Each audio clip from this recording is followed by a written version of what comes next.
Erika, la chica. Yes, I'm making a video. It seems absurd and it's very intimidating. I've never made one before and I don't even know where the fuck to look on my phone. I want to look at me and I'm over there, but I'm looking at that little white thing. I think that's where I'm supposed to look, right there. But it's very intimidating to make a video for you. But when I got back from my bike ride, I had 4 voice messages from you.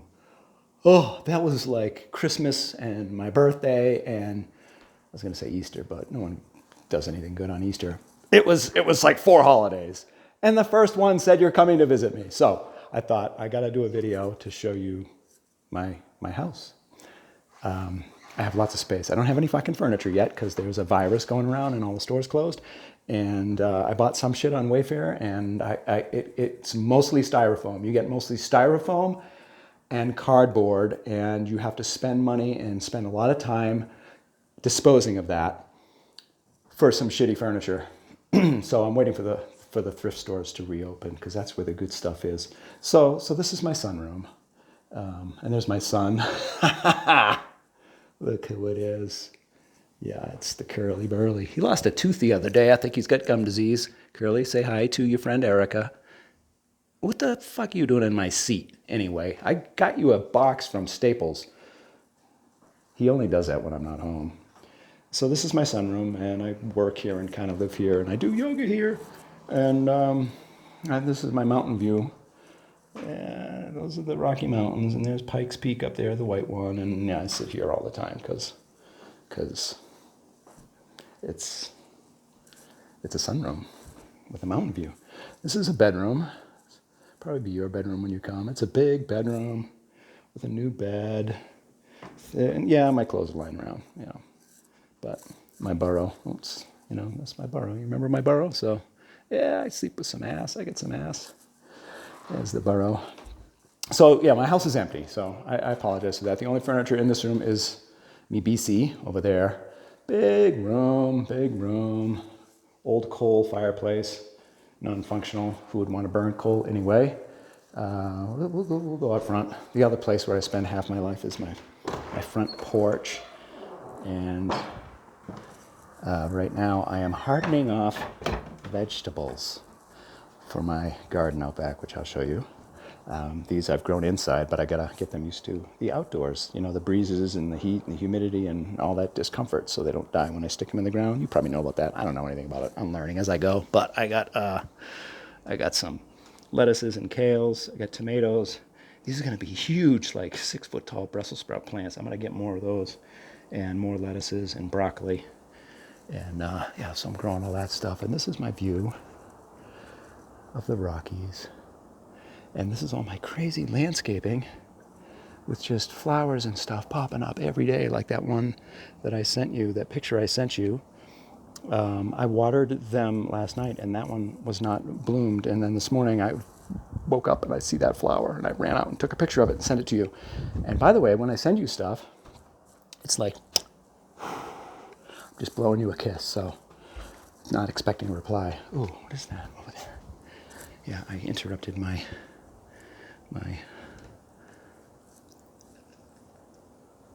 post-bike ride rehydration to do this video. Excuse me for a sec. Gotta hydrate.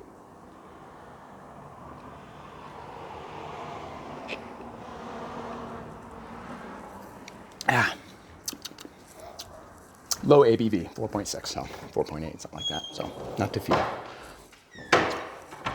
So that big empty room, that's gonna be furnished. I don't know. I might just make it a ballroom. I don't know. I got another ballroom, equally huge. This has a functioning stove, a pellet stove, which I haven't used yet. The neighbor's dog barking at me because I don't normally talk. So he probably doesn't even know I live here, but he's over there barking. They're really nice people. We have had many conversations over the fence, Melissa and Ben, but we haven't been able to shake hands yet. And I have this back room. I might do this room for you, actually, this room. I might move my desk out of here because this is east over here. So this gets full sun and a door and plenty of room for a nice twin day bed. So I might buy a twin day bed and a little table and put that in here and make this your bedroom. And I put some art on the wall, so it has a full, if you can get in there, a huge, enormous full closet that, yeah, only has a bike in it. So yeah, this might be your room. This is where I yoga in the morning, right there with my beeswax candle and the Dhammapada, because the sun is there in the morning. Yeah, I might give you that room if you want it. Or you can have, over here, another room. I have a lot of rooms that I don't use. I'm talking to the wrong thing again. I have this room, which has a cool light switch from back in the day, that giraffe light switch. And this room is nice. And it has a brand new bed. It's never been slept in. It's a brand new memory. Well, I maybe slept in it to try it out.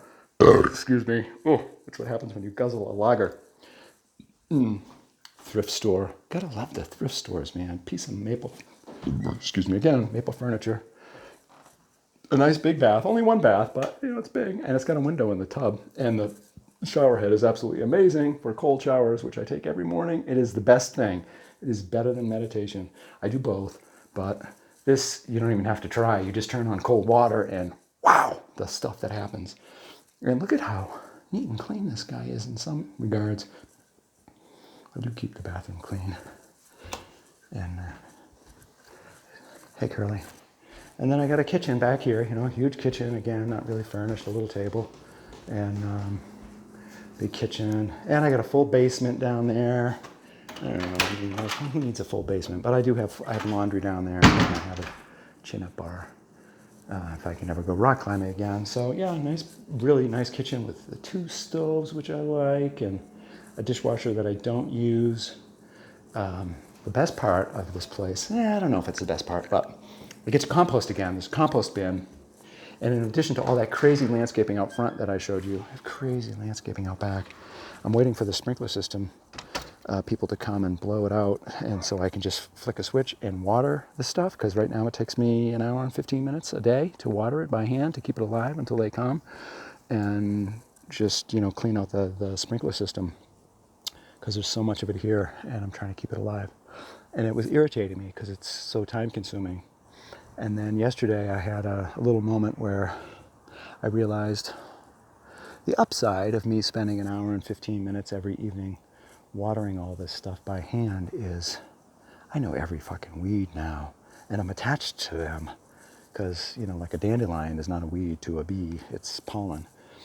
So I've gotten attached to it by hand watering everything. I know all these plants versus just flicking the water on and watching all the magical sprinkler system take place. But this is my backyard. And my backyard is on a hill, so it also gets full sun, and I can see the mountains right over the house, which I'll show you in a second. So I have mountain views from the front and back. That's crazy, right? And I have a chicken coop. Should we go into the chicken coop? Let's go in the chicken coop. Let's go in the chicken coop. I don't know if I want to go. No, I'm probably not going to go all the way in the chicken coop barefoot. There's no chicken in the chicken coop, so it's not that exciting. But there's the biggest fucking chicken coop you ever did see. So maybe I'll get some hens. Hens are probably pretty easy, right? You just go and you take the egg every morning. I don't know anything about it, but all this beautiful landscaping. These, I don't know what they're called. I don't know anything. I know nothing about plants and landscaping. I know about wild plants and trees, as you know, but like these little blue guys, they really attract the pollinators. Sometimes, this won't sound weird to you, but I sit and watch the bees.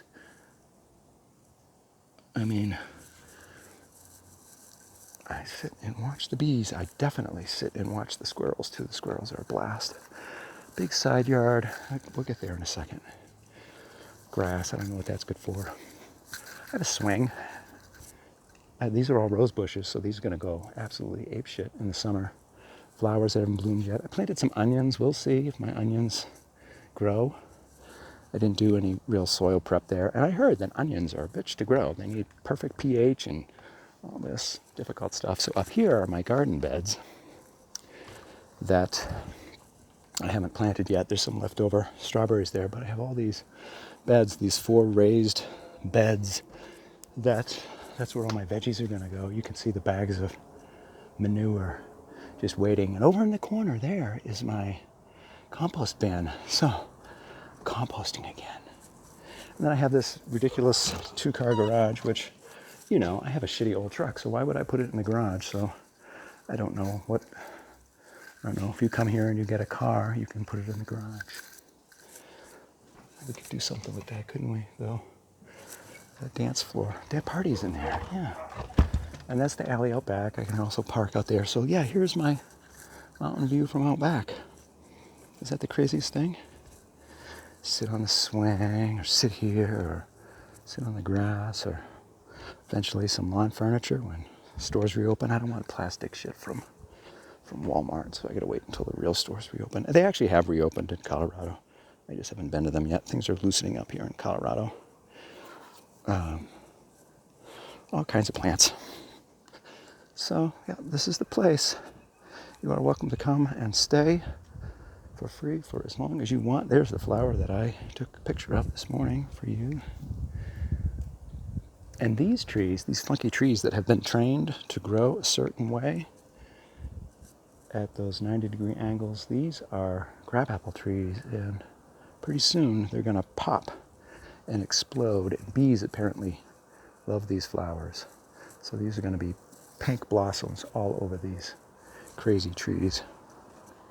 And the hose is out, because why wrap it up when you're going to spend half your life watering the lawn? And that goes out front. And oh, who could that be? Hi, Curly. It's very strange being on camera, isn't it? So that's my place. I'm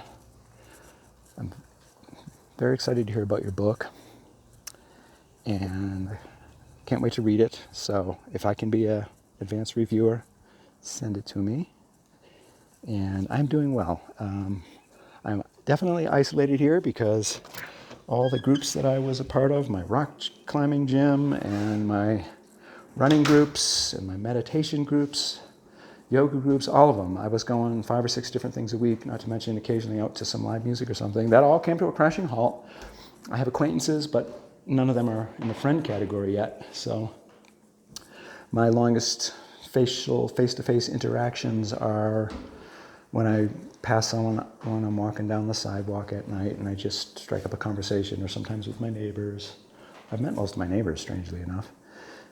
And the bag person at the supermarket, they throw me out. Like, okay, she needs to bag the next person's groceries. Oh, I just had another question.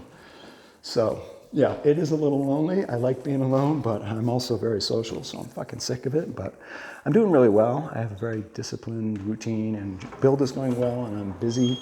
So grateful to have such great colleagues. We do video chats and happy hours and stuff, and I did a 2-hour and 20-minute Zoom with my son Brendan last night, and he said, "Dad, why don't we do this every week?" Yeah. Okay, twist my arm, kid, right? That's a pretty sweet thing when you hear that from your son. My other son, Dylan, is having a second baby in December. Meditation and pranayama are going really good. And I had a story to tell you. I don't know if I should add it to this video. It's going to be ridiculously long, and you're never going to have time to watch a 20-minute video, are you? Yeah, you will. So, you do metta meditation. You just gave me some metta when you left your messages. So I do metta, and I know metta is all about changing your own heart, not necessarily changing the people that you are including in your metta. That's an auxiliary goal or wish, but the metta is to change your own heart. And but sometimes it does change other people. I was doing metta a couple of months ago. And by the way, you are in the handful of people that are in category 1. Well, no, I'm category 1. Category 2, the loved ones. You're in a handful of people that are always in that category. So you cycle in with my mom and my 2 sons and Jesus. I don't know who else I do metta for that I love. So it's a small, tight circle, and you're in it. But anyway, I was doing metta, and I included my mom. And she was abandoned by her mother when she was 5, and she's had 3 bad marriages, and she's a wounded person, and she's pretty antisocial and suspicious, and I'm the only person that she really loves, maybe my 2 kids, and that's it. And if you look at me cross-eyed, she will immediately hate you long after I don't remember you doing anything to me. So that's my mom. So I was doing metta, and one of the things that I was blessing her with was the spirit of forgiveness. that she would be able to forgive her mother for abandoning her when she was 5, and her stepmother and all these other people in her life, her 3 husbands. And she didn't know I was doing that, of course. And the next day, I talked to her several times a week. And out of the blue, she said, I had an epiphany yesterday. And that's what she said, epiphany. I said, well, the word's epiphany, but go ahead. She said, is that, yeah, epiphany, yeah. And she said, I realized I need to forgive everybody. And then she went on to describe how she had this moment where she realized she needed to forgive everybody. And I just kind of nodded my head and agreed with her. And I said, yeah, you do. And didn't tell her that I had been doing metta meditation. I have since told her. But at that point, she didn't even know what metta was. So I've sent her some books on Buddhism and metta and told her that story. It was the next day. Well, then I moved in here in the middle of March, and I was helping a person who moved out here. A friend of mine moved out here, and she was trying to settle out west also. And her job didn't go well, lost her job, got another job, but hadn't started it yet when she fell running on ice in the trails, broke her wrist, so she couldn't get that job. Now had no money. So I was doing all the stuff to just take care of her. She's a difficult person. But I was letting her stay with me and just saying, hey, I'll take care of you until you get back on your feet, or you go back to your sister's place, whatever. And she was terrible. She was so ungrateful and nasty and mean. And imagine this, I finally had to throw her out. I knew she had a place to go, her sisters, but for me to throw someone out, you got to be like really, really bad, really bad, really bad. Because I was just doing it out of the goodness of my heart and didn't expect anything except some decent behavior and respect. So anyway, it was pretty painful.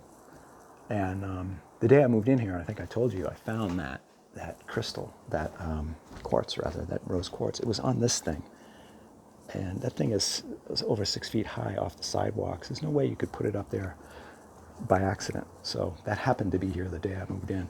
And I found out it symbolizes forgiveness. So anyway, I did metta for her, and she was in the 4th category, the people that you need to change your heart towards because you've been dinged by them.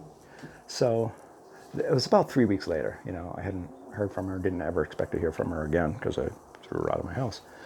And I did metta and just all kinds of blessings on her. And that same day, I got a text apologizing for everything, and then a voicemail apologizing for everything. Very sincere and contrite, and pretty hard-hearted, not apologetic kind of person. And I thought, wow, I was doing metta just to fix my own heart, not to fix that person. Didn't ever expect anything from them or ever to hear from them again. And I thought that was pretty cool. So the third story is, so when I moved in here, I hadn't seen anyone next door except for once. I saw an old woman get out of that red car. And I moved in here the same time the stay-at-home order in Colorado was passed, or 2 days after it. So I figured, kind of based on the looks of the house next door, the unkempt lawn, which I'm okay with, but the huge trees and there's all kinds of shit on the porch. They look like reclusive shut-ins. A dilapidated house that hasn't been painted in 100 years. And, if I showed you the porch, you'd see like years worth of stuff is on the porch, and the windows are covered with old sheets, and no one ever appears. I've never seen anyone there.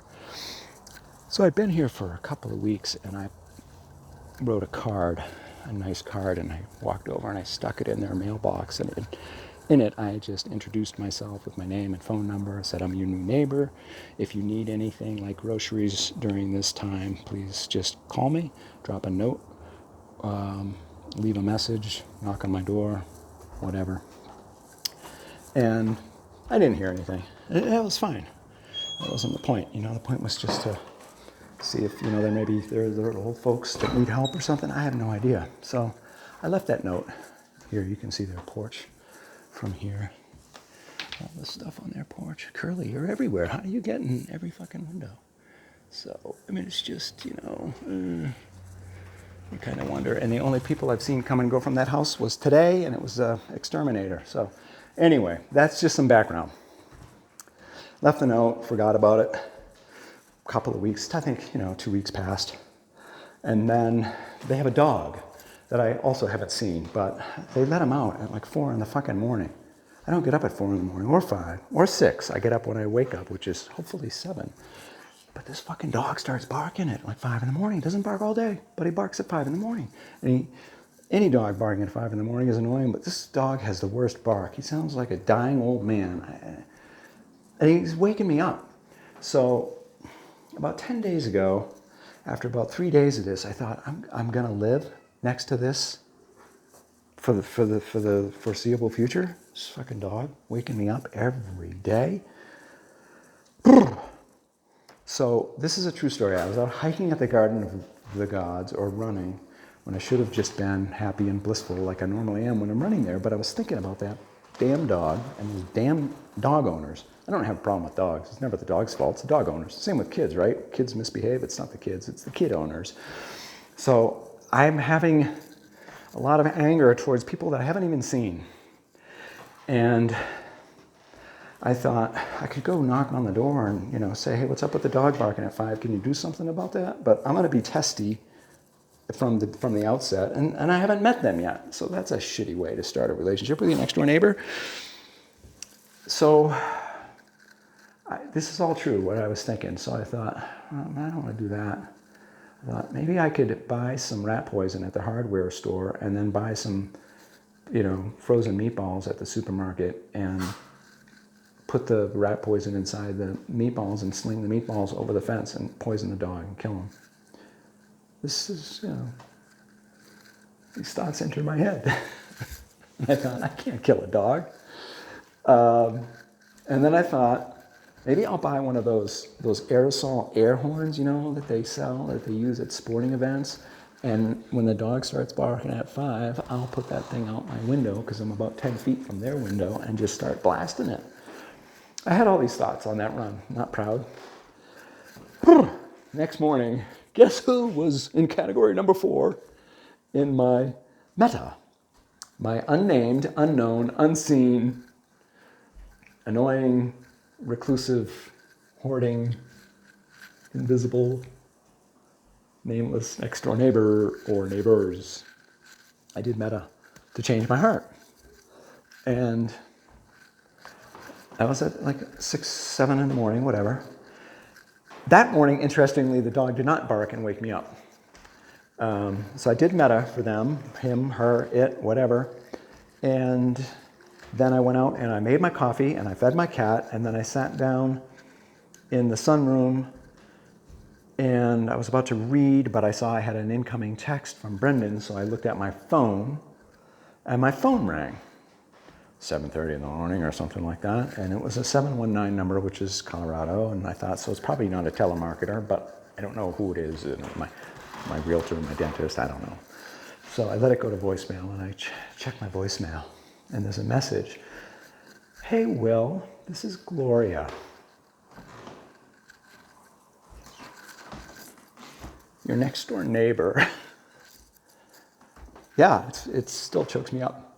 Your next door neighbor, I just wanted to say I got the note you left a while ago, and likewise, if you need anything, please let me know. My husband's name is Milt or whatever, my mother's name is Kay, and welcome to the neighborhood, and so nice of you to leave that note, and I look forward to meeting you. What? It was a half hour after I had meditated meta for her, and 10 days after I had left that note. And so it just made me, so how do you think my heart feels about them now? I have since had a chance to chat with her because she was coming home with a huge roll of toilet paper. I don't have any toilet paper. I should have asked her where she got it. And she made a point of pausing on her porch and turning around and saying hi. And so we chatted for a second. But my heart, so the dog still barks at 5 in the morning. It still annoys the piss out of me and wakes me up. And you know what I do when I wake up? God bless you, Gloria. God bless you. And I think good thoughts about them now. So I haven't thought about air horns or rat poison or confrontations. So I wanted to tell you about that meta stuff. I thought that was pretty amazing. Good stuff. I have more to say, I'm sure, but I'm doing well. I'm busy with work. I am chipping away at my novel. I know where it's going. I just need to be more disciplined. It's hard when you write for a living to keep the laptop open when you're done working and write, but it is coming along. I feel good about it. And I will get some tips from you since you are way ahead of me in that ballpark. And what else? That's it for now, I guess. This is long enough, right? Hell yeah. Okay. I love you, Erica. Now I got to figure out how to, I don't know, post this. Where am I going to post it? How am I going to get it to you? I don't know. We'll figure that out. Bye.